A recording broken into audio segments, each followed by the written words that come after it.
Welcome to today's video. Today I'm going to teach you a few different ways to stop self-sabotaging yourself. Let's dive in.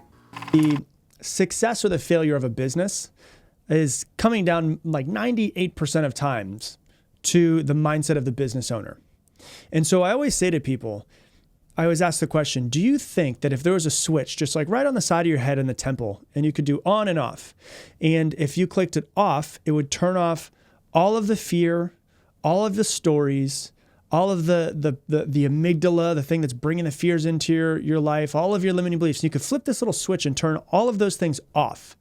Do you think you would be more successful? And it's always a resounding yes, of course, which shows that the people who are in the room, basically all of us, make our lives harder than it needs to be. If we would be more successful, if there was a switch, we could turn off our fears and our limiting beliefs and our stories about ourselves.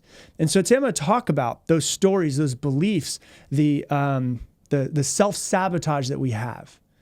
And we're going to talk about how you fight for what you don't want and you fight for your insecurities more than the things that you actually want. And I was thinking about this because I had a team member and we were just talking about his life. We were talking about his goals. And I noticed that as he was explaining his life goals to me and what he was working towards, he kept throwing these little teeny tiny reasons why it was going to be hard or why it was going to be difficult for him or why he might not succeed at it. And he was telling me about his goals and what he wanted, but then he had these little things of like, yeah, but it might be hard and why it might not work out. All of the challenges that would pop up, all of the reasons why he wasn't ready, why now wasn't the right time, everything. And I had to stop him like in the middle of it. And I was like, you're not going to hit your goal. And he was like, what? Because I'm the mindset mentor, I'm supposed to be the guy who gets people all excited. That's why I hate being called a motivational speaker, because that's not what I'm here to do. I'm not here to motivate. And so he's like, what do you mean? And I was like, from what I see, if I were to guess your future, and I would put a lot of money down on this, you're not going to hit that goal that you're telling me about. And he's like, okay. I was like, you want to know why? Because you have not given me one really good reason why it's going to work out. You haven't given me any good reason why it's going to work out. But I've been listening to you talk, and you've been telling me all of the obstacles, all of the reasons why it's not going to work out, why now's the right time, why you're not qualified, why you're not ready. You're finding all of the obstacles in your way. And you're telling me about the obstacles, and not once have you told me about the opportunities that are lying in front of you. You're focusing on the obstacles, you're not focusing on the opportunities. And so that's what we tend to do, is we tend to focus on all the obstacles that could be in front of us, and we never focus on the actual opportunity of what could become of us, of our life, of our families, if we do the thing that we ultimately want to do. You're more comfortable in failure than you are in success. And so you'd rather be miserable and then think you're not going to succeed and then not succeed and you're right about your failure than really uncomfortable for an extended amount of time to go do something you've never done before and possibly be wrong about yourself and succeed at it. It's the craziest thing. And most people don't want to be miserable, that are miserable, but it's comfortable. So they go back to the comfort. Even though they don't want to be there, they go back to the comfort. So in this case, I'm sitting down and I'm talking to my team member and I was like, tell me why it's going to work. Tell me about all of the opportunities in front of you. And tell me how it's an amazing opportunity and build this amazing story for me. And he started saying it will work because of this and it will work because of that. And these are the opportunities that are in front of me. But there was no passion behind it. There's no belief behind it. I could tell that he felt like he was full of shit. And I was like, stop. I was like, I don't believe you. And if I don't believe you, you don't believe you. So stop. And I want you to start over again. I want you to tell me as if you're trying to sell me on why this is going to work with you. Why is this going to work?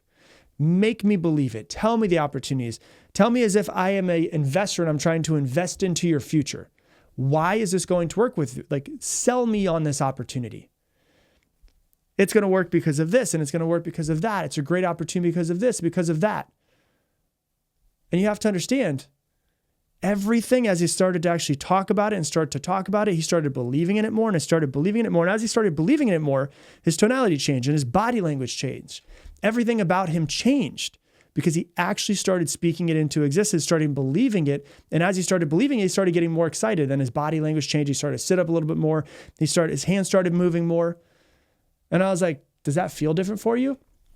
His exact answer was, I literally feel different in my body. So what would your life be like if you went and looked at everything through the lens of opportunity, not the lens of obstacles? All too often I see people fighting for reasons why they will not succeed. I see people all over the world fight for their insecurities. I've told the story before on the podcast, but years ago I ran an event for all business owners. And I turned to the person I was running, Dean, I was running the event with him, and I go, watch, I'm going to try to trigger somebody. And I was like, just follow my lead. He's like, all right, go for it. And then so I said, who here thinks it would be awesome to make $1 million a month? And everyone's hand goes up. And I was like, why aren't you making $1 million a month yet? And it was silent for a while. And I went to each person that I could until somebody I could tell was like a little bit agitated. And I was like, tell me, what would it, why aren't you making $1 million a month? Oh, because I've got this problem. I've got this problem. Why aren't you making $1 million a month? This problem, this problem. Then I got to one person, and it was a lady, and I was like, why aren't you making $1 million a month? And I could tell that there was something bubble under the surface. And I was like, you look a little bit triggered. Are you triggered? And she's like, I am triggered. And I was like, okay, why are you triggered? And she's like, well, I'm like, I can't do it because of this and because of that. And, you're my coach and you're not even consistently hitting $1 million a month. So if you're not, like, why aren't you hitting it? And then she started getting kind of aggressive. And I was like, this is what I was looking for. Right. And so, and she's telling me, before she started saying to me, like, why aren't you at $1 million every single month? We were talking about it, and she was like, I'm not going to do it because of this. And I could tell that looking at the opportunity of her business being bigger than she could possibly imagine started triggering her in some sort of way. And then she started fighting for her insecurities, fighting for why she's not going to. And she was unconsciously selling me on why it's not going to happen ever. And I was like, okay, great. Thanks for that. And I had her come up to she was like so into it. I was like, come on up, come up to the front. Let's talk about it. And she was up in the front. She was freaking out and all this stuff. Not freaking out. She was very triggered, you could tell. And we had known each other for a long time, so it was nothing but love. And I was like, hey, do you see how you're fighting for your insecurities? And she was like, I guess. And I was like, when I asked you, why aren't you making $1 million a month? You started aggressively telling me, like, you telling your body language and your tonality, all of this. And what you did was sell me on your insecurities. Sell me on why it's not going to work. I was like, I've never seen you that aggressive for why it is going to work. So why don't you sell me on your opportunities the same way, with the same amount of passion, with the same amount of emphasis into everything? I was like, do you think that you're not going to succeed kind of often? She's like, yeah, I do. I was like, do you have your insecurities come up a lot throughout the day when you're trying to build your business? She's like, absolutely, all of the time. She's like, it's harder to stop my mind from talking shit to me than it is to build my business. But my business isn't growing because I can't stop my mind. And so the reason why you self-sabotage is because of who you are, how you were raised, things that you picked up along the way. And a lot of it is very, very unconscious.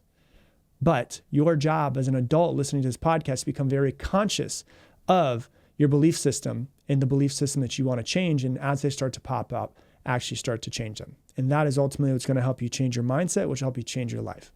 So that's all I got for you for this episode. If you love this podcast, you'll also probably really love something I got coming up. It's called Mindset Mentor Plus. I have an actual community that I'm building and a program that I'm building that is going to help you fully integrate every single one of these episodes. So you're not just listening to it passively, but you're actually integrating every single episode into your life. And so inside of Mindset Mentor Plus, it's going to come, every single episode is going to come with detailed worksheets to help you learn more about the subject, get more detailed on the subject. There's going to be journaling questions to help you take that subject and the thing that we spoke about in the podcast, put it into your life to help you start to become more aware of yourself. There's going to be assignments for how you could take that episode and change things in your life to help you actively engage in your life. And there's also going to be exclusive Q&A sessions with just me.